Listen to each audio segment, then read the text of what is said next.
নিশো ভাই এত কনফিউজড করে দেন যে শুটিংয়ে কী করব তা নিয়েই এখন থেকে চিন্তায় আছি।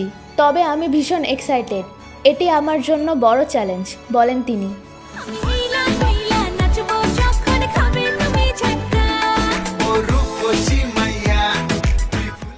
অনুষ্ঠানে পূজা হাজির হন একেবারে সাদামাটা সাজে, কোনো মেকআপ ছাড়াই। পালকিতে চড়ে মঞ্চে আসেন তিনি।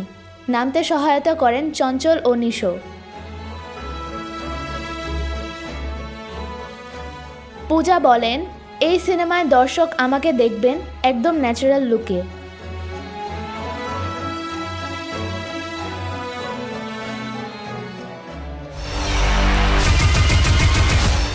দম যৌথভাবে প্রযোজনা করছে SVF, alpha I entertainment limited এবং চরকি।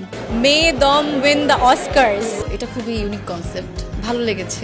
আমার মনে হয় দর্শক নতুন একটা কেমিস্ট্রি পাবে। খুব শীঘ্রই শুটিং শুরু হবে আর সিনেমাটি মুক্তির পরিকল্পনা রয়েছে আগামী রোজার ঈদে।